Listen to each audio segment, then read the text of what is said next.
நாம் இந்த உடலை எடுத்ததற்குண்டான காரணம் ஒரே காரணம் தான். இப்ப நீங்க இருக்கிற ஃபேஸ் நீங்க கிடையாது, ஏமாந்து போயிருக்கீங்க. போன ஜென்மத்துல வேற ஃபேஸ்ல இருந்தீங்க, அதுக்கு முன்னாடி ஜென்மத்துல வேற ஃபேஸ்ல இருந்தீங்க, இப்ப வேற வேற முகம் மாறி வந்துகிட்டே இருக்கீங்க. மறுபடியும் இந்த ஜென்மம் முடியும் போது நான் சொல்றதை கேட்கலன்னா மறுபடியும் வேற ஃபேஸ்ல வருவீங்க. பிறப்பின் சுழற்சியிலிருந்து தப்பிக்க வேண்டும். இதனாலதான் திருவள்ளுவர் சொன்னார், பிறவி பெருங்கடல் நீந்துவர் நீந்தார் இறைவனடி சேராதார். முடிச்சிட்டாரா? பிறவி என்பது பெரும் கடல்ன்றார். திருவள்ளுவருக்கு மேலே அங்க நான் பெரிய ஆளு. பிறப்பை பற்றி, பிறவியை பற்றி, மறுபிறவியை பற்றி பேசாத சித்தர்களே கிடையாது. சித்தர்களே கிடையாது. ஒரு சித்தர் கூட, எல்லா சித்தர்களும் பேசியிருக்காங்க மறுபிறவியை பத்தி. நீங்க நல்லா புரிஞ்சுக்கங்க. இது எப்படி எனக்கு சொல்லி புரிய வைக்கிறேனே தெரியல. ஒரு சில உணர்வு நிலையில இருக்கிற தத்துவத்தை, உண்மையை உங்களுக்கு எப்படி பேசுறதுன்னு எனக்கு புரிய மாட்டேங்குது. ஆனா அதை புரிய வச்சுட்டேன்னா உங்களுக்கு ஈஸியா புரியும். ஆனா எனக்கு புரிய வைக்கிறது கொஞ்சம் கஷ்டமா இருக்கு. புரியல உங்களுக்கு? சில நேரத்துல மேல இருந்து இன்ஃபர்மேஷன் இறக்கி விட்டு போயிடுவாங்க, கோபமா இருக்கும் நமக்கு. இது எப்படி நான் உங்களுக்கு வேர்ட்ஸா சொல்லி நான் புரிய வைக்கிறது? சரி, முடிஞ்ச அளவுக்கு சொல்லி புரிய வைக்கிறேன். முடிஞ்சவங்க புரிஞ்சுக்குங்க. மிகப்பெரிய ரகசியம் இது. நீங்க லைட் பார்ட்டிகளா இருந்தீங்க, அவ்வளவுதான். நல்லா புரிஞ்சுக்கோங்க. லைட் பார்ட்டிகல்ஸ், ஒவ்வொரு டாட்டா ரொம்ப கண்ணுக்கே அணு முதல்ல கண்ணுக்கு தெரியுதா? அணுவை தாண்டி உள்ளுக்குள்ள டீப்பா போச்சுன்னா லைட் பார்ட்டிகல் எவ்வளவு சூட்சமத்தன்மையில் இருக்கு பாருங்க. அப்படி இருந்தீங்க. அப்ப இப்ப மகாவிஷ்ணு, சுப்பிரமணி, ராமசாமி, குப்புசாமின்னு பேரோடையா இருந்திருப்பீங்க. நீங்க லைட் பார்ட்டிகளா இருந்தீங்க. உங்களுக்குன்னு ஒரு எனர்ஜி இருந்திருக்கும். உங்களால எதை வேணாலும் ஆக்க முடியும், அழிக்க முடியும், கிரியேட் பண்ண முடியும். காடுனா என்ன? கடவுள்னா என்ன? Generation, operation, destruction. That is called god. அப்படின்னா ஆத்தல், காத்தல், அழித்தல். அகாரம், மகாரம், உகாரம், இது மூணு தான் தத்துவம். ஒரு பொருளை உருவாக்கவும் முடியும், காக்கவும் முடியும், அழிக்கவும் முடியும். இதுதான் காட் அப்படின்னு வச்சான். எவ்வளவு கிரியேட்டிவா வச்சிருக்கான் பாருங்க. கடவுள் நம்ம ஆளுங்களும் சாதாரண ஆளுங்க கிடையாது. கடவுள், கட கூட்டல் உள் இஸ் ஈக்குவல் டு கடவுள். எவன் ஒருவன் உள்ளே தன்னை கடந்து விடுகிறானோ அவன் தான் கடவுள். ஏன்? உள்ள கடக்க கடக்க மைண்ட பைபாஸ் பண்ணிடுவீங்க. மைண்ட பைபாஸ் பண்ணிட்டீங்கன்னா மைண்ட் காணாம போயிடும். ஆத்ம சக்தியில நிலை பெற்றுவீங்க. ஆத்மா நிலை பெற்றுச்சுன்னா உள்ளுணர்வு வரும், ஃபோர் சைட்ஸ் தெரியும். முன்னாடி நடக்க போறது, பின்னாடி நடக்க போறது முன்னாடியே தெரியும். சொல்றதுதான் நடக்கும், பலிக்கும். நீங்க சொல்லக்கூடிய வார்த்தைகள் பலிக்கும். ஏன்? பேசுறது அதுதான் பேசு, நீங்க பேச மாட்டீங்க. ஒரு கட்டத்துக்கு மேல நல்ல பயிற்சி எல்லாம் பண்ணி போயிட்டீங்கன்னா அந்த கண்ணு சிமிட்டுறதே ரொம்ப ரேரா தான் சிமிட்டுங்க. ஏன்? ஃபுல் போக்கஸ்ல இருப்பீங்க. கண்ணு சும்மா சிமிட்டிக்கிட்டே இருக்கீங்க அப்படின்னா மைண்ட் அவ்வளவு வேகமா ஓடிக்கிட்டே இருக்குன்னு அர்த்தம். கண்ணுக்கும் மனதிற்கும் மிகப்பெரிய கனெக்ஷன் இருக்கு. அதுக்காக நான் கண்ணு சிமிட்டாம ஞானி ஆயிட்டேன், கண்ணு சிமிட்டாமையே இருக்க போறீங்க, கண்ணு வலிச்சிரும் உங்களுக்கு. அதுவா நிக்கணும். எதா இருந்தாலும் என்ன பண்ணணும்? அதுவா நிக்கும். நமக்கு தேவை என்ன? நம்மளுடைய வேலை என்ன? பயிற்சி. நம்மளோட வேலை என்ன? அந்த பயிற்சியை மிக சரியாக நீங்கள் செய்யாவிட்டால் வாழ்க்கையில் அடுத்த கட்டம் போக முடியாது. நான் ஏன்ப்பா வாழ்க்கையில் அடுத்த கட்டம் போனோம்? அப்புறம் என்ன நல்லாவா வாழ்ந்துட்டு இருக்கீங்க இப்ப நீங்க? சரி, நல்லா வாழ்றதுன்னு உங்களை நான் எதை எடுத்துக்கிறது? என்ன நல்லா வாழ்றதுக்கு என்ன டெபினிஷன் வச்சிருக்கீங்க? சொல்லுங்க சொல்லுங்க, எனக்கு தெரிஞ்சுக்கணுங்க. சொல்லுங்க, ஒவ்வொருத்தரா சொல்லுங்க. நல்லா வாழ்றதுன்னா என்ன சொல்லுங்க? குறையில்லாமல் சந்தோஷமாக இருப்பது. சூப்பர். வேற? ஆரோக்கியமாக இருப்பது. வேற? பிறருக்கு எந்த கெடுதலும் செய்யாமல் இருப்பது. சூப்பர். வேற? நிம்மதியா இருக்கிறது. சூப்பர். வேற? இல்வாழ்க்கையோடு சேர்ந்த. என்னங்க பெரிய தத்துவ ஞானியா இருப்பீங்க, வேற லெவல்ல இருக்காருப்பா. உண்மை, ஐ லவ் இட். சீரியஸ்லி நல்லா இருக்கு. வேற? கர்மம் செய்யாமல் இருப்பது. அற்புதம். சூப்பர். வேற? அதுக்குள்ள எண்டு காடுக்கு வந்துட்டீங்க. அவ்வளவுதானா?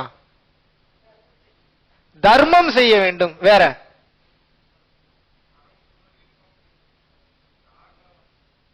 அறம், பொருள், இன்பம். திருவள்ளுவர் சொன்ன மாதிரி எல்லாத்தையும் கடந்து வந்து இன்பத்துல முடிச்சிடணும்ன்றாரு அவரு. ரைட். ஓஷோ ஆசிரமம் பூனேல இருக்கு. மேல? வேற? வேற? மனம் சமநிலையில் இருக்க வேண்டும். சூப்பர். வேற? ஆஹாஹா, புக்ல படிச்ச பூரா கண்டென்ட் வெளியில வருது இப்போ. மனமற்ற நிலை. சூப்பர். பாரு, நல்லா இன்ட்ரெஸ்டிங்கா இருக்கு. சொல்லுங்க. வேற? அள்ளி கொடுப்பதை கிள்ளி கொடுக்கும் தன்மை வேண்டும். இவருக்கு மட்டும் அள்ளி கொடுக்கணுமா? இவர் கிள்ளி தான் கொடுப்பாராம். கரெக்ட். எல்லாத்துக்கும் அள்ளியே கொடுங்க, வந்துரும், கவலைப்படாதீங்க. அந்த தன்மையில இருந்தீங்கன்னா அண்டா குறையாது. அதான் ரகசியம். வேற எல்லா மக்களையும் சொர்க்கத்துக்கு அனுப்பணுமா? நமக்கே ரூட்டு தெரியாது அதுக்கு. எங்க இருந்து அனுப்புறது? நானு குருஜி இதை நோட் பண்ணுங்க. அவங்க யாருன்னு கரெக்டா அந்த பீஸை மட்டும் நோட் பண்ணி வைங்க. இப்ப நான் என்ன சொல்றேன் அப்படின்னா, இதெல்லாம் தெரியுது உங்களுக்கு எல்லாமே. இப்ப புரியுதா பிரச்சனை எங்க இருக்குன்னு? உங்களுக்கு எதுதான் தெரியாம இருக்குது? எதை கேட்டாலும் சொல்லுவீங்க விளக்கம். இன்னும் சம்பந்தமா விஜயகாந்த பத்தி விளக்கம் கொடுக்கணும் என்னன்னு சொல்லாமையா இருப்பீங்க நீங்க? அவர் 1960 கட்சி ஆரம்பிச்சப்பன்னு பேசுவீங்களா மாட்டீங்களா? பேசுவீங்களா மாட்டீங்களாங்க? ரஜினிகாந்த பத்தி பேசுங்க அப்படின்னா பேசுவீங்களா மாட்டீங்களா? இந்த பூமாலையை பத்தி பேசுங்கன்னா பேசுவீங்களா மாட்டீங்க? என்ன தெரிஞ்சு வச்சு என்ன பலன்? என்னத்தை கண்டுட்டோம்? சந்தோஷமான வாழ்க்கைன்னா தெரியுது உங்களுக்கு எல்லாமே. சந்தோஷமா வாழ்ந்தீங்களா? அவ்வளவுதான் கேள்வி. என் கேள்வி ரொம்ப சிம்பிள். நான் ரொம்பலாம் போட்டு உங்களை குழப்ப விரும்பல. என்னங்க பண்ணீங்க இவ்வளவு நாளா சம்பாரிச்சு? எவ்வளவு சொத்து வச்சிருக்கீங்கன்னு கேட்கல. அது என்னமோ வச்சுக்குங்க. சாப்பிட்டீங்க தூங்குனீங்க, சாப்பிட்டீங்க தூங்குனீங்க, சாப்பிட்டீங்க தூங்குனீங்க, அவ்வளவுதானே பண்ணீங்க. வேற என்ன பண்ணீங்க? ஆஸ்கர் அவார்டை வாங்கிட்டீங்க. ஆஸ்கர் அவார்டு வாங்கிட்டீங்கன்னு கூட வச்சுப்போம். எதுக்கு ஆஸ்கர் அவார்டு வாங்கி என்ன பண்ண போறீங்க? ஆஸ்கர் அவார்டு வாங்கிட்டுன்ற ஒரு பெருமிதம் இருக்கும். சரி, அப்புறம் அந்த ஆஸ்கர் அவார்டுக்கு மேல வேற ஏதாவது இருக்கான்னு பார்த்தா இல்ல இப்போதைக்கு. அப்ப என்ன? அதுக்கு ஈக்குவலா படம் பண்ணணும்ன்றதுக்கு மறுபடியும் மனம் ஓடுது பாருங்க. நிம்மதி ஆழ்ந்த அமைதிக்குள்ள ஜீரோல இருக்கு. ஓடுறீங்கன்னா நம்பர் ஸ்டார்ட் ஆயிடுது. நம்பர் ஸ்டார்ட் ஆச்சுன்னா எங்க ஜீரோ இருக்கும் உங்களுக்கு? ப்ரூவ் பண்ணீங்க. நீங்க எந்த லெவல்ல இருக்கீங்க நீங்களே தெரிஞ்சுக்கங்க. பூராவே கில்ட்டினஸை கிளப்பி விட்டுரும். நீங்களா தான் யோசிச்சுக்கணும். யாரையும் பார்க்க கூடாது. திரும்பி சைலண்டா உள்ள போயிருங்க. நீங்க எப்போது நீங்கள் உங்களுக்கு நடக்கும் சம்பவங்களுக்கு இன்னொருவரை காரணம் கூறுகிறீர்களோ மிக சிறந்த குழந்தையாக இருக்கிறீர்கள், மிக சிறிய குழந்தையாக இருக்கிறீர்கள். செல்ல வேண்டிய தூரம் வெகு தொலைவில் உள்ளது. எப்போது நீங்கள் உங்களுக்கு நடக்கும் சம்பவங்களுக்கு அடுத்தவன் காரணம் அல்ல நான் தான் காரணம் என்று உணர ஆரம்பிக்கிறீங்களோ பாதி தூரம் தான் போயிருக்கீங்க. இன்னும் முழு தூரம் போகலன்னு அர்த்தம். வந்துட்டீங்களா அந்த ஸ்டேஜுக்கு? ஜட்டிய காணம்னாவே வீட்டுல குண்டா அண்டாலாம் பறக்குது. சரி, இப்ப நான் என்ன கேக்குறேன், ஃபைனலா அப்ப இதுவும் பாதி தூரம்னா அப்புறம் வேற எதுதான்ப்பா முழு தூரம்? எந்த ஒரு சூழ்நிலையில் உங்களுக்கு நடக்கக்கூடிய விஷயங்களுக்கு இன்னொருவனையும் காரணம் கூறாமல், உங்களையும் காரணம் கூறாமல், அதற்கு விளக்கமே கொடுக்க தெரியாமல் அதை ஏற்றுக்கொண்டு ஜாலியாக வாழ்கிறீர்களோ, கங்கராச்சுலேஷன்ஸ், யூ ஹேவ் ரீச்டுன்றாங்க. இப்பதான் நீங்க ரீச் ஆயிருக்கீங்க ஞான பாதைக்கு. ஏன்? அது என்னன்னு விளக்கம் கொடுக்கறது? நானு என்ன போய் விளக்கம் கொடுப்பீங்க? எனக்கு ஒரு விஷயம் நடந்துருச்சுன்னா இதனாலதான் நடந்ததுன்னு சொல்ல முடியுமா உங்களால? என்ன அவ்வளவு பெரிய அறிவாளியா நீங்க? இதனாலதான் நடந்து, நானே அதை ஒத்துக்கிறது இல்லை. ஏதாவது ஒரு விஷயம் வாய் மூலியமா வருதுன்னா இப்படியும் இருக்க வாய்ப்பு இருக்கிறது தான் சொல்லுவேன். இப்படித்தான் இருக்கும் சொல்ல மாட்டேன் நான். ஏன்? எதுக்கு? நான் ஏதாவது ஒண்ணு சொல்லுவேன், அவன் சம்பந்தமே இல்லாம ஒரு டிசைன்ல வந்து நிப்பான். அவன் இதுக்கு என்னடா பதில் சொல்றான்னா நம்மளால பதில் சொல்ல முடியுமா? அவன் முதலும் மற்றவன் முடிவு மற்றவன், எல்லா அணுவுமாக இருக்கிறான். அணுக்கள் எப்படி வேணாலும் ஃபார்மேஷன் ஆகும். கையாவும் போகும், காலாவும் போகும், டைனோசரா போகும், டைனோசர் முட்டையா போகும், கழுத்தா போகும், காலா போகும், ஸ்டெம் செல்ஸா போகும், நெருப்பா போகும், அண்ட சராசரமா இருக்கும், 96 தத்துவமா இருக்கும், 96 தத்துவம் ஒண்ணுமே இல்லாம இருக்கும். எப்படி பைத்தியம் முடியுதா இல்லையா உங்களுக்கு கேட்கும் போது? அப்ப எந்த தைரியம் இருக்கு நமக்கு? இது இப்படித்தான் அப்படின்னு நம்ம எப்படி சொல்ல முடியும்? இறைவனுக்கு ஆணையிடக்கூடிய ஆற்றல் நமக்கு வந்துருச்சா? முதலும் மற்ற முடிவும் மற்ற அவன் பறந்து விரிந்து சென்று கொண்டே இருக்கிறான். என்னங்க ஒரு பூமியில இத்தினூண்டு ஒரு சேர்ல உட்கார்ந்து இவ்வளவு அட்டுழியம் பண்ணிட்டு இருக்கீங்க நீங்க? எல்லாரையும் தான் கேட்கிறேன் நான். மேல போக போக பிளைட்ல போனீங்கன்னா உங்களுக்கு முதல்ல அடையாளம் தெரியாது. இன்னும் ஓசோன் படலத்தை தாண்டி மேல போக போக போக போக போக உங்க வீடும் தெரியாது, முதல்ல பூமியே தெரியாது. அப்புறம் தாண்டி மேல போயிட்டீங்கன்னா சூரிய குடும்பத்தெல்லாம் கடந்து எத்தனை பால்வெளி அண்டம் இருக்கு, அந்த பால்வெளி அண்டம் மாதிரி எத்தனை அண்டங்கள் இருக்கு, எத்தனை கோள்கள் இருக்கு, எத்தனை உயிரினங்கள் வாழுது, அதோடைய கலாச்சாரம் என்ன, முதல்ல அது எப்படி வாழுது, அதனுடைய உடல் தகவமைப்பு என்ன, அதனுடைய பரிணாம வளர்ச்சி என்ன, தண்ணி இல்லைன்னா அங்க எப்படி வாழ்றான், அப்ப அங்க உணவை கொடுத்துட்டு இருக்கிறது யாரு, அங்க உயிரை வாழ வைக்கிறது யாரு, அங்க இருக்கிற எனர்ஜி போர்ஸ கிரியேட் பண்றது யாரு, இந்த ரேடியோ சிக்னல்ஸ்ன்றாங்க, ஃப்ரீக்வன்சின்றாங்க, வைப்ரேஷன்றாங்க, இதெல்லாம் எப்படி கிரியேட் ஆகுது, இதெல்லாம் எப்படி செய்யறாங்க, இதை எவன்டா அதெல்லாம் செஞ்சு வச்சீங்கன்னா உங்களுக்கு தலை சுத்துதா சுத்தலையாங்க? இப்படிப்பட்ட ஒரு உணர்வு நிலையில இருக்கிற ஒருத்தன் எப்படி தெரியுமா இருப்பான்? டே என்னை விட்டுருங்கடா பேசாம நான் சும்மா இருந்துக்கிறேன் இப்படியே உட்கார்ந்துருவான். அப்ப அவனுக்கு அகங்காரம் வருமா?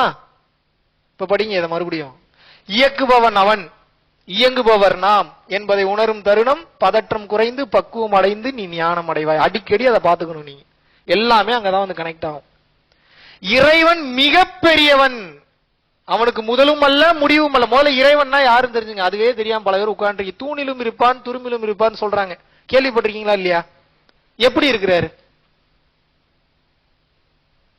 கிளியரா சொல்றேன், புரிஞ்சுக்குங்க. பேருக்கு தான் இது கல். இந்த கருப்பு கல்லை பாத்துக்குங்க. அப்படியே லெப்ட் சைடு இருக்கிறவங்க லெப்ட் சைடு இருக்கிற கல்ல கூட பாத்து, இதான் பேருக்கு கருப்பு கல். ஒரு எக்ஸாம்பிளுக்கு சொல்றேன். பல கோடி மாசுக்கள் ஒன்றாக சேர்ந்ததுதான் இந்த கருப்பு கல்.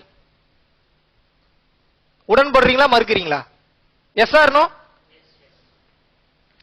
பல கோடி மாசுக்கள் கல் துகள்கள் ஒன்றாக சேர்ந்தது இந்த கல்லு. அப்ப கல் என்பது பொய்யான தோற்றம், இந்த மாசு என்பதுதான் உண்மையான தோற்றமா இருக்கு. லட்டுன்றது என்ன, பூந்தியோட சேர்க்கை தானே. இப்ப பூந்தி தானங்க பேஸ் மெட்டீரியல். இன்னும் கொஞ்சம் டீப்பா போவோம். இந்த கல்லுக்கு பின்னாடி இருக்கக்கூடிய இந்த மொத்த தூசுக்களுக்கும் பேஸ் எது?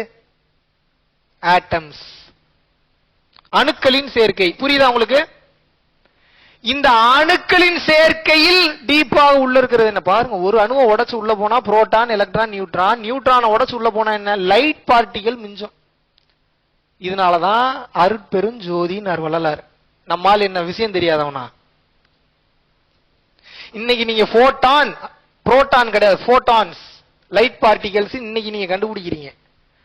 வள்ளல் பெருமானும் திருமூலரும் அந்த காலத்திலேயே திருமந்திரத்திலையும் திருவருட்பாலையும் எழுதி வச்சுட்டு போயிட்டாங்க. எப்படி ஒளி உடலாக உன்னை மாற்றிக்கொள்வது, தத்துவம்னா என்ன, வேதாந்த ரகசியம்னா என்ன, பிரபஞ்ச ஆற்றல்னா. இதனாலதான் மெய்யியல்னு பேர் வச்சான். அந்த வார்த்தையை நல்லா விளங்கிக்க. நம்ம பேசுறது ஆன்மீகமே கிடையாது.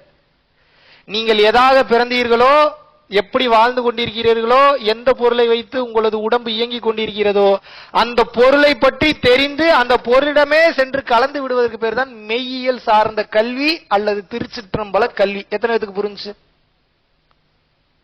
இந்த கல்வி ஆக்ஸ்போர்ட் யூனிவர்சிட்டியிலேயே கிடையாது. நீங்க ஐஐடி போனாலும் கிடையாது, ஐஐஎம் போனாலும் கிடையாது, நீங்க கேம்பிரிட்ஜ் போனாலும் கிடையாது, ஆக்ஸ்போர்டு போனாலும் கிடையாது. ஏன்? இது எல்லாத்துக்கும் மூலம் நம்ம தமிழர் மூலம் தான். இங்க இருந்து போனதுதான் எல்லாமே. தொல்காப்பியர் நீங்க எடுத்து படிச்சு பாருங்க. தொல்காப்பியத்தில் அட்டே எங்க அப்பா, நான் இலக்கியங்கள் சார்ந்தெல்லாம் போனா கொட்டாய் வந்துடும் உங்களுக்கு. சும்மா பேசிக் மட்டும் நான் சொல்லிடுறேன். இப்போ 2-3 பேர் கொட்டாய் விட்டீங்க. ஆக்சிஜன் இல்லைன்னு நான் எடுத்துக்கிறேன், அப்படி பாசிட்டிவா எடுத்துக்கிறேன் நான். இப்ப நான் என்ன சொல்றேன், தொல்காப்பியத்துல அவ்வளவு அழகா எழுதியிருப்பாரு அவர். அதெல்லாம் வார்த்தைகளே கிடையாதுன்னு வச்சுக்கோங்களேன். எல்லாத்துக்கும் ஆதி மூலமான எழுத்து பிறக்குதாங்க. எழுத்து பிறப்பியல் ஒன்னு எழுதியிருக்கிறார். மனிதனாக ஒரு உயிர் பிறக்கிறான், மனிதனாக உருவெடுக்கிறான், மனிதனாக உருவெடுத்தோன்னா அவனுக்கு ஓசை வருது, அப்பதான் பேச ஆரம்பிக்கிறான். அப்படின்றான். அந்த சவுண்ட் வரும்போது அதுக்கு ஒரு உருவம் ஒண்ணு கொடுக்குறான், அதுக்கு ஒரு மாத்திரை அளவு ஒண்ணு எழுதுறான். அப்படின்னா உள்ளுக்குள்ள நோட் பண்றான். ஆன்ற சவுண்ட் எங்க இருந்து வருதுன்னு பாத்தீங்கன்னா இங்க போய் டச் ஆகுது. வம் வம், இதான் மந்திர வார்த்தைகள். அந்த வம் அப்படின்னு சொல்லும்போது சிறுநீரகத்தை டச் பண்ணுது. கிளீம் கிளீம் அப்படின்னா அது ஒரு சக்கராவை டச் பண்ணுது. அப்ப என்ன பண்றான், இந்த வார்த்தைகளை எழுத எழுத எழுத எழுத எழுத்துக்கள் பிறக்கிறது. எழுத்து பிறப்பியல். அப்போ மனிதனுடைய உடலில் இருந்து ஓசை கிளம்பி அந்த ஓசை எழுத்தாக மாறுகிறது. ஓசை என்பது என்ன? அதுதான் இறைவன். ஓசையாகவும் இருக்கிறான், லைட்டாகவும் இருக்கிறான். லைட் அண்ட் சவுண்ட் எல்லாம் மொத்த பிரபஞ்சமும் கட்டமைக்கப்பட்டிருக்கு. ஒவ்வொரு பொருள்லையும் அப்ப இருக்கக்கூடிய லைட் அண்ட் சவுண்ட் அப்படின்றத எடுத்துட்டீங்கன்னா பொருட்கள் உருவாகி உள்ளன. எத்தனை பேருக்கு புரிஞ்சு இந்த உண்மை? இப்ப நீங்க எப்படி கட்டமைக்கப்பட்டிருக்கீங்கன்றது இப்ப உங்களுக்கு தெரிஞ்சிருச்சா? பேருக்குதான் மூக்கு, நாக்கு, வாயு, லிப்ஸ், காது, கண்ணுன்னு இருக்கீங்க. இது விஷயம் தெரியாத ஒரு மெய்ஞானி எப்படி பாப்பானா, பாரு எத்தனை ஆட்டம்ஸ் ஒன்றா சேர்ந்து ஒரு கண்ணா உருவாயிருக்கு பாரு, அப்படிதான் பாப்பான். புரியுதா ஞானிகள் எப்படி பாப்பாங்க அப்படின்னு? இதனாலதான் சொன்னாங்க, பரஞ்சோதி மகான் ஒரு இதுல அழகா சொல்லுவாரு, காணும் பொருள்லாம் கடவுள் மயமே அப்படிங்கிறானா. யாரு? பக்தன். எப்படி? காணும் பொருள்லாம் கடவுள் மயம் தான் சார். என்ன சார் பேசுறீங்க? ஏதோ பேசாதீங்க சார் நீங்க. காணும் பொருள்லாம் கடவுள் மயமே அப்படிங்கிறான். யாரு? பக்தன் சொல்றான். இன்னொருத்த என்ன சொல்றான், காணும் பொருள்லாம் என்னங்க சார் கடவுள்ன்றீங்க, காணும் பொருள்லாம் காண்பவன் அறிவிலே அப்படிங்கிறான். யாரு? அறிவாளி. பக்தன் என்ன சொல்றான், சார் காணும் பொருள்லாம் கடவுளின் ரூபமே அப்படிங்கிறான் ஒருத்தன். இன்னொருத்தன் என்ன சொல்றான், காணும் பொருள்லாம் காண்பவன் அறிவுல தான் சார் இருக்கு அப்படிங்கிறான். யாரு? அறிவாளி. இன்னொருத்தன் வரான், இவன் 2 பேர்த்தையும் மீறின ஒருத்தன் வரான். சார் நீங்க 2 பேரும் லூசு மாதிரி பேசிட்டு இருக்கீங்க, காணும் பொருளாம் அணுக்களின் சேர்க்கையே. இது யாரு? விஞ்ஞானி, சயின்டிஸ்ட். என்ன சார் இப்படி பேசுறீங்க? காணும் பொருள் எல்லாம் அணுக்களின் சேர்க்கை தான் சார்ன்றான். இது யாரு? விஞ்ஞானி. நம்மால் வரான் தமிழன். என்னங்க 3 பேர் லூசு மாதிரி உளறிட்டு இருக்கீங்க? காண முற்பட்டவன் கடவுளே ஆனானேங்கிறான். இது எப்படி இருக்கு? புரியுதா உங்களுக்கு நான் சொல்றது? ஒருத்தன் அந்த அக்காவுக்கு புரிஞ்சிருச்சுன்னு நினைக்கிறேன், அதான் கிளாப்ஸ் பண்றாங்க. சூப்பர். இப்ப நான் என்ன கேக்குறேன்னா, பார்க்கும்போது ஒருத்தனுக்கு கடவுளா தெரியுது, ஒருத்தனுக்கு அறிவா தெரியுது, அவன் அறிவை பொறுத்துன்னு தெரியுது. ஒருத்தனுக்கு புரியுது இல்ல, நான் பேசுற கிளியரா புரியுதுல உங்களுக்கு? நான் வேற எதையாவது பேசிட்டு இருக்க போறேன், ரூட் மாதிரி போயிருவேன். டக்குன்னு புரியலன்னா கையை தூக்கிடுங்க, வேற மாதிரி ரூட்டை டைவர்ட் பண்ணிடுவேன். புரியுது இல்ல? கிளியரா தான் இருக்கு. ஒருத்தன் காண்பவன் அறிவிலேங்கிறான், ஒருத்தன் அணுக்களின் சேர்க்கைங்கிறான், ஒருத்தன் பாருங்க டேய் லூஸ் மாதிரி பேசாரா, காண நீ போய்கிட்டே இருக்க நீயே அதுவாவே மாறிடுவாடாங்கிறான். அது கடவுள்ன்றது பேரு தான், அதுவாயிருவீங்கன்னு வச்சுக்கலாம். அது எதா வேணா இருக்கட்டும். மெய்ப்பொருள் பரம்பொருள் அதுக்கு பேரு. மெய்னா என்ன? உண்மை. பொருள்னா என்ன? ஆப்ஜெக்ட் அல்லது மெட்டீரியல். எந்த ஒரு ஆப்ஜெக்ட் அல்லது மெட்டீரியல் உண்மையாக இருக்கிறதோ, கடைசி வரையில் அழியாமல் இருக்கிறதோ, அதுதானே மெய்ப்பொருளா இருக்க முடியும். அதானே மெய்ப்பொருள். The energy cannot be created nor destroyed, but the energy can be transformed from a form to another form ங்கறான் சயின்டிஸ்ட். அப்படின்னா என்ன? ஒரு ஆற்றலை உருவாக்கவும் முடியாது. எந்த ஆற்றல? காலங்காலமா இருந்துட்டு வர ஆற்றல். அதான் எக்ஸிஸ்டன்ஸ்ன்றான் சயின்டிஸ்ட். இருப்பு நிலை அப்படின்றான். ஏன் அதுக்கு பேர் இருப்பு நிலை? அதான் இருக்குதான், வேற எதுவும் இல்லையா. நீங்க பொண்டாட்டி பிள்ளைங்க பேர் வச்சு பாக்குறது பூரா நீங்க டியூவாலிட்டியில இருக்கீங்க. டியூவாலிட்டினா என்ன? ரெண்டு பொருளா பாக்குறீங்க. நீ ஒண்ணு நான் ஒண்ணுன்னு பாக்குறீங்க. இவன் மனுஷன் எல்லாமே ஒண்ணுதான் பாக்குறவன் ஞானி. அவ்வளவுதான், முடிஞ்சு போச்சு. அது எப்படி பார்க்க முடியும்? இப்ப சொன்னா புரிஞ்சிடும் உங்களுக்கு. பாருங்க, இதுதான் மிகப்பெரிய ரகசியம். ஓப்பனே பண்ண மாட்டாங்க எங்கேயுமே. நல்லா புரிஞ்சுக்கங்க. எல்லா பொருட்களிலும் டியூயல் அந்த தன்மையில பாத்தீங்கன்னா, அந்த பொருள் வேற நான் வேற, இந்த மனுஷன் வேற நான் வேற, இந்த உயிர் வேற நான் வேறன்னு பார்க்கும்போது அதுல இருந்து அப்பாற்பட்டு வரீங்க. இதே ஒரு புத்தர் ஒரு பூவை பாக்குறாருன்னு வைங்க, அப்படியே பாப்பாரு, பார்த்துக்கிட்டே இருப்பாரு. உங்களுக்கு பாக்குறதுக்கு லூசான்னு தெரியும், ஆனா அவருக்கு மட்டும்தான் தெரியும் பூ அவரும் ஒன்னாயிருவாங்க அவங்க. ஏன்? பூன்னு சொல்றது எது? உங்க மனசு தானே. அது பூ இல்ல, ஜஸ்ட் பாக்குற தன்மைக்கு மட்டும் போனா என்ன ஆகும்? மனசு காணாம போயிருது. பூன்னு சொல்றது எது? அறிவு தானங்க சொல்லுது. சொல்லி கொடுத்ததுனால தானங்க சொல்றீங்க. லீ சாங் யூ அப்படின்னா அதுக்கு பேர் என்ன சொல்லுவீங்க நீங்க? ஆமாங்க, இதுக்கு பேர் லீ சாங் யூ அப்படின்னு தானே சொல்லுவீங்க. அப்ப உங்களுக்கு என்ன சொல்லி கொடுத்துருக்காங்களோ அதுபடிதான் நீங்க பேசிட்டு இருக்கீங்க. அறிவை கடக்கும் போது அப்சல்யூட் ஆயிடுறீங்க. இது புரியுதா உங்களுக்கு? எத்தனை பேருக்கு புரிஞ்சு இந்த உண்மை? அறிவோ நல்லா இன்னொரு டைம் சொல்றேன், புரிஞ்சுங்க. இது எத்தனை பேருக்கு புரியும்னு எனக்கு தெரியல. புரிஞ்சா சந்தோஷம். மறுபடியும் சொல்றேன், மிகப்பெரிய ரகசியம் அது. பூவை பூ அப்படின்ற தன்மையில பார்க்கும்போது அறிவோட பாக்குறீங்க. பூவா இல்லையான்றதே உணர தெரியாம, அதுக்கு பேரே வைக்க தெரியாம, அது ஏதோ ஒரு இதா அப்படியே பாக்குறீங்கன்னா அறிவு காணாமல் போய் ஆத்மா வேலை செய்ய ஆரம்பிச்சுறாங்க. எப்போ அறிவு காணாம போய் ஆத்மாவா பாக்குறீங்களோ, நீங்களும் பூவும் வெவ்வேறே கிடையாது. பூ நீங்களாதான் இருப்பீங்க, காரும் நீங்களாதான் இருப்பீங்க, டயரும் நீங்களாதான் இருப்பீங்க, லைட்டும் நீங்களாதான் இருப்பீங்க, பட்டாம்பூச்சி நீங்களாதான் இருப்பீங்க, எல்லாமே நீங்களா இருப்பீங்க. உங்களை இந்த ரூம்குள்ளெல்லாம் அடக்கவே முடியாது. பறந்து விரிஞ்சு ஒரு செகண்ட்ல போயிருவீங்க. அது எப்பேற்பட்ட அனுபவமா இருக்கும் தெரியுமா உங்களுக்கு? அட்டேங்கப்பா, அட்டேங்கப்பா. அதெல்லாம் வார்த்தையில வர்ணிக்கவே. இதுதான் மெய்யியல். என்ன பேய் பிசாசு கதையா பேசிட்டு இருக்கேன் நானு? நான் ரொம்ப சயின்டிபிக்கா உங்களுக்கு எக்ஸ்பிளைன் பண்ணிட்டு இருக்கேன். நீங்க அடைய வேண்டிய ஆத்ம சுகத்தை, ஆத்ம பேரின்பத்தை, ஒரு மிகப்பெரிய பரவல். நீங்க எதுக்கு பிறந்திருக்கீங்கன்னு நினைக்கிறீங்க? முதல்ல சரி, பிறவில்லா பெருவாழ்வு அடையணும். சரி, அது தெரிஞ்சு போச்சு. அதுக்காக என்ன போய் தற்கொலையா பண்ணிக்க முடியும்? நாளைக்கே முக்தி அடைய போறேன்னு இல்ல, தற்கொலை பண்ணிட்டு தான் போயிருவீங்களா நீங்க முக்திக்கு? அப்ப என்ன பண்ணணும்? 80 வருஷம் 90 வருஷம் கொடுத்து வச்சிருக்காங்களா, வாழணும்ல.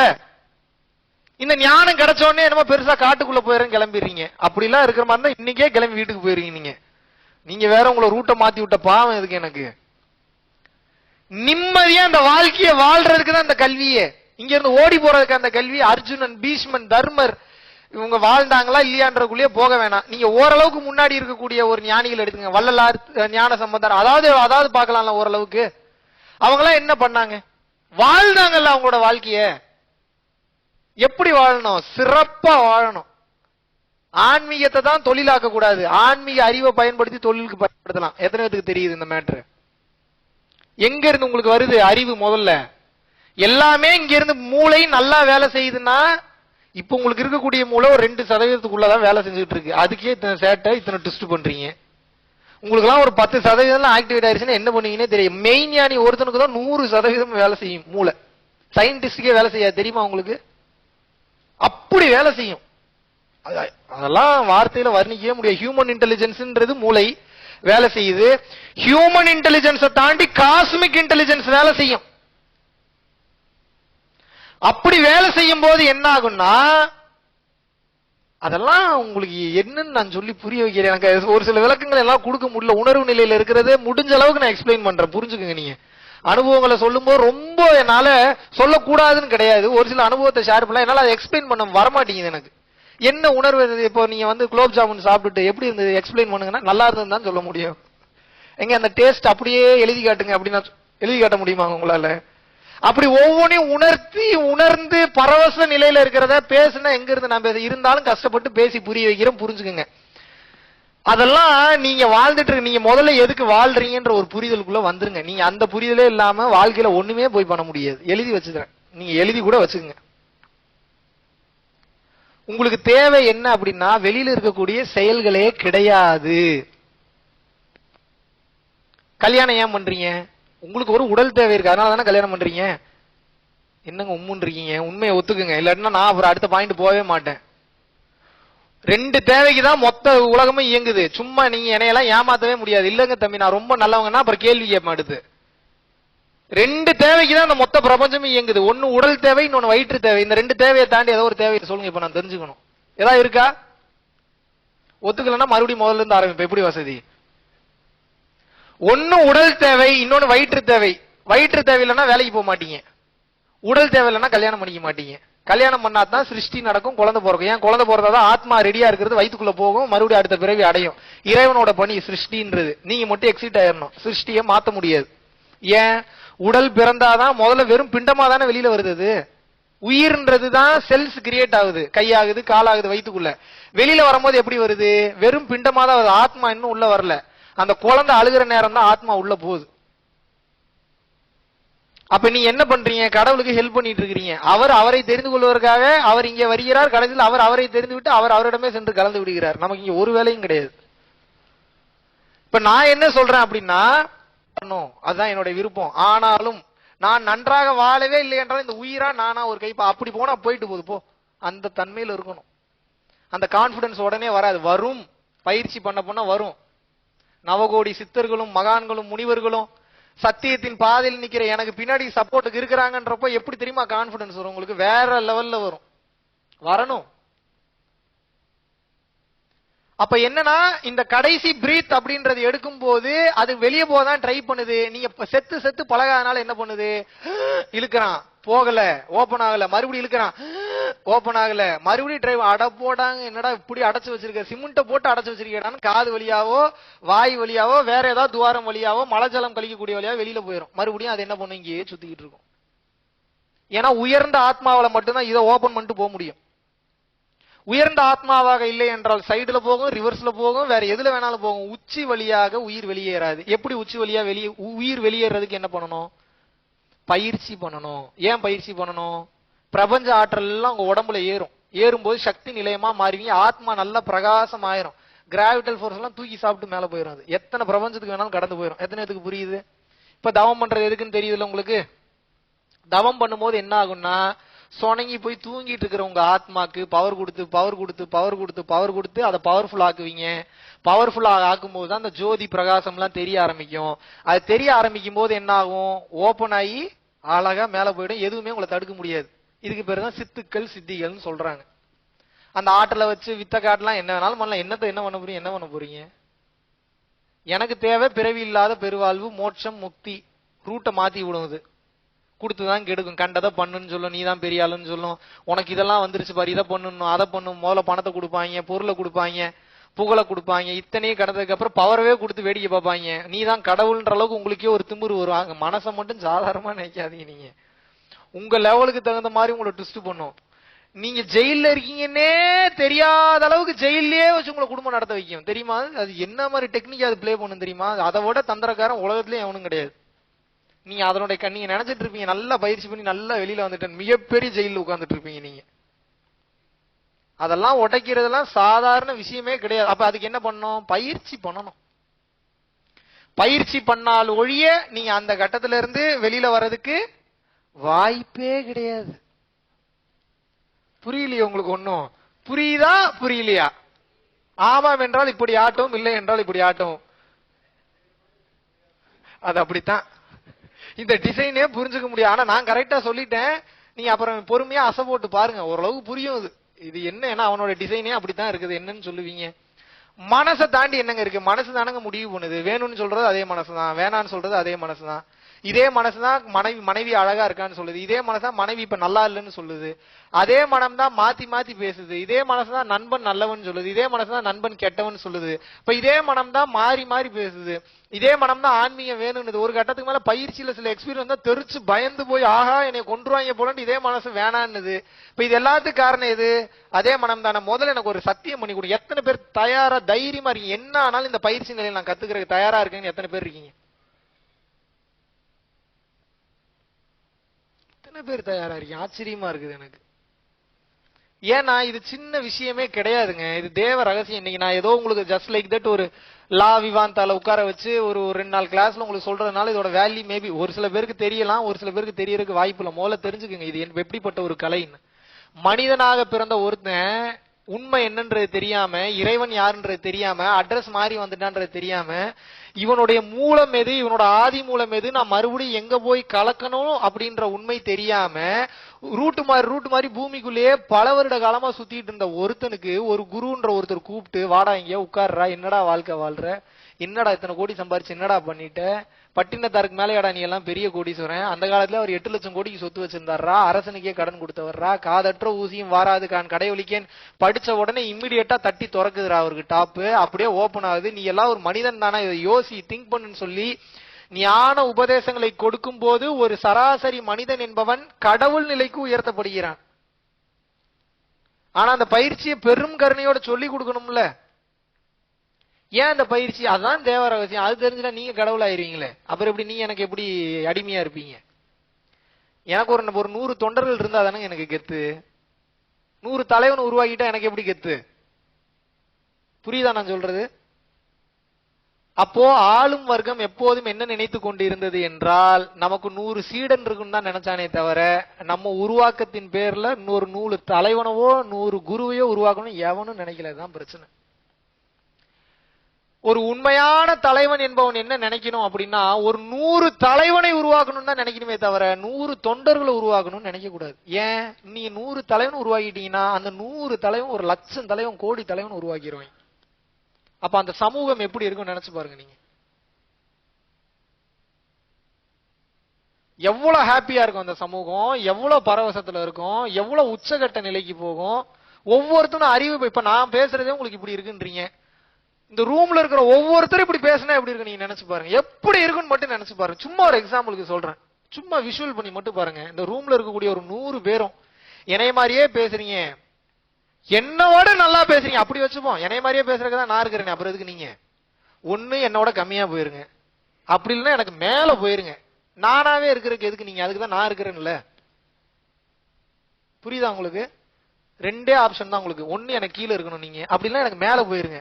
கீழே போனீங்கன்னா சோக போடுவேன் ஏதாவது சொல்லி கொடுத்து, மேல போனீங்கன்னா கிளாப்ஸ் பண்ணுவேன். முதல் ஃபவுண்டேஷன் ஓப்பனிங்க நான் தான் ஒரு ரிப்பன் கட்டிங்க. அப்ப என்னன்னா உங்களுக்கு 2க்குமே சினாரியோ இருக்கு. இந்த ஹால்ல இருக்கக்கூடிய 100 பேரும் அறிவொளியில பிரகாசிக்கிறீங்க அப்படின்னா எப்படி இருக்கும் இந்த சமூகம் நினைச்சு பாருங்க. எப்படி இருக்கும்? உங்க வீட்டை மாத்திருவீங்க, உங்க ஏரியாவை மாத்திருவீங்க. உங்க ஏரியாவை மாத்திட்டீங்கன்னா உங்க ஊரே மாறிடும். ஊரு மாறிடுச்சுன்னா நகரத்தவே மாத்திரலாம். இதுக்கு மேல என்ன வேணும் உங்களுக்கு?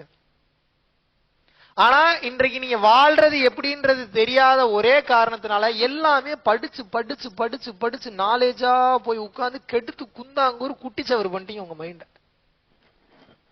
படிக்கிறது, பாக்குறது, இன்ஃபர்மேஷன் கேதர் பண்றது. நான் ஒரு இன்ஃபர்மேஷன் கேதர் பண்ணணும்னு போகவே மாட்டேன் தெரியுமா? ஏன்?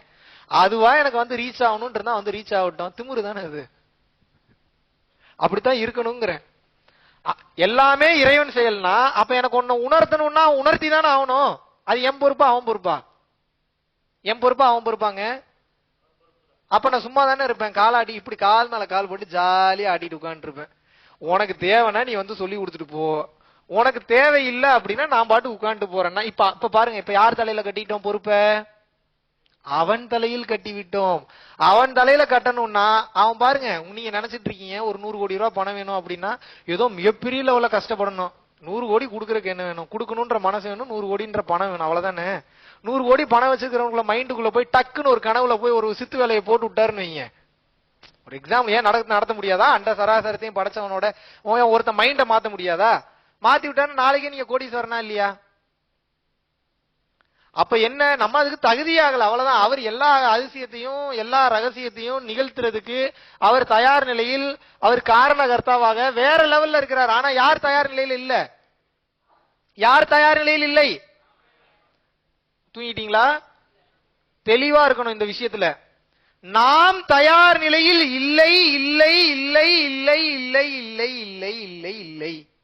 எப்போது நீங்கள் தயார் நிலைக்கு வந்து விடுகிறீர்களோ முடிஞ்சு, அவ்வளவுதான். துவம்சம் பண்ணலாம். அதுக்கப்புறம் உட்காமக்கா தெரிச்சிருவாங்க. உங்களை பாக்குறோம் பூரா என்னடா இன்னும் உங்களை பார்த்தாவே பிடிக்குதும்பாங்க, உங்ககிட்ட பேசிக்கிட்டே இருக்கணும் போல இருக்குதும்பாங்க. நீங்க அழகா இல்லைனாலும் சொல்றேன் நான். ஏன்னா ஒரு சில அழகான ஆண்களோ பெண்களோ இப்பவே இதை நீங்க உணர்றதுக்கு வாய்ப்பு இருக்கு. சும்மாவது ஏதாவது வந்து ஃபிளிட் பண்றக்கா பேசுவாங்க. நான் அப்படி சொல்ல, உங்களோட தேஜஸ் கவர்ந்து இழுக்கும் அவங்கள. உங்ககிட்ட டைம் ஸ்பெண்ட் பண்ணணும்னு தோணும். சும்மாவது உங்ககிட்ட அழுதுட்டு வந்து கண்ணீர் விட்டுட்டு உட்காந்து இருப்பாங்க. அவங்களுக்கு விளக்கமே கொடுக்க தேவை. உங்க ஆத்மாவும் அவங்க ஆத்மாவும் கனெக்ட் ஆயிடும். அவங்களுக்கு எப்படி ரியாக்ட் பண்றதுன்றதே தெரியாது. ஏன்? உங்களுடைய உணர்வு நிலைக்கு அப்பேற்பட்ட ஆற்றல் என்பது வந்துவிடும். This is called yogic sign. சித்து வேலை கிடையாது இது. நான் என்ன கேட்கிறேன், மேஜிக் அப்படி இப்படின்னு தானே சொல்றீங்க. சுவிட்ச போட்டா லைட் எரியுது, இது உண்மையா பொய்யா? எனக்கு இதுக்கு மட்டும் பதில் சொல்லுங்க. சுவிட்ச் போட்டா லைட் எரியுது, உண்மையா பொய்யாங்க? சரி, எப்படி லைட் எரியுது? கரண்ட் இருக்கிறதுனால. சவுண்டா சொல்லுங்க, ஒண்ணு தவறல. கரண்ட் இருக்கிறதுனால சுவிட்ச் போடுறேன், கரண்ட் பாஸ் ஆகி வருது, லைட் எரியுது. இப்ப நான் என்ன கேட்கிறேன் அப்படின்னா, இந்த கரண்டினுடைய மூலக்கூறு இந்த காற்றோட காற்றா பரவி இருக்கா இல்லையா? இருக்கா இல்லையா? ஆட்டம்ஸா? இந்த லைட்டை கண்டுபிடிச்சது யாரு? மனுஷன். சேட்டிலைட்டை கண்டுபிடிச்சது யாரு? மனுஷன். வயருக்குள்ள அந்த மின்சாரத்தை கடத்துறது யாரு? மனுஷன். அப்போ ஒரு மனுஷனோட மூளைக்கு இவ்வளவு அறிவு இருக்கு அப்படின்னா, இந்த மனிதனுடைய உடலை பயன்படுத்தி உட்கார்ந்த இடத்துல இருந்து சுவிட்சே போடாம அந்த லைட் என்னால எரிய வைக்க முடியுமா முடியாது? அவ்வளவுதான் என் கேள்வி. இது சித்து வேலையா? இது சித்து வேலையாங்க? புரியுதா நான் சொல்றது? இல்ல புரியாத மாதிரி இருக்கீங்களா? புரியுதா நான் சொல்றது? ஒரு சுவிட்ச் போட்டா லைட் கரண்ட் வருது, லைட் எரியுது. இப்ப இந்த உடலவே நான் ஆற்றல் நிலையமா மாத்தி போக்கஸ் பண்ணி என்னோட உடலில் இருந்து ஒரு குறிப்பிட்ட ஃப்ரீக்வன்சியை வைப்ரேஷனை நான் அனுப்பும். இப்ப நான் பேசுறது உங்களுக்கு எப்படி கேக்குது? காற்றுல டிராவல் ஆகுதா இல்லையா? காற்றுல டிராவல் ஆகாம கேக்குமா உங்களுக்கு? இப்போ இந்த காற்று மூலியமாகவோ அல்லது ஆகாயத்தின் மூலியமாகவோ எனது ஃப்ரீக்வன்சியை கான்சியஸ்னஸ் நான் ஒன்று குவித்து இந்த லைட் எரியணும்னு நான் போக்கஸ் பண்ணா அந்த லைட் எரியுமா எரியாதா? என் கேள்வி அவ்வளவுதான்.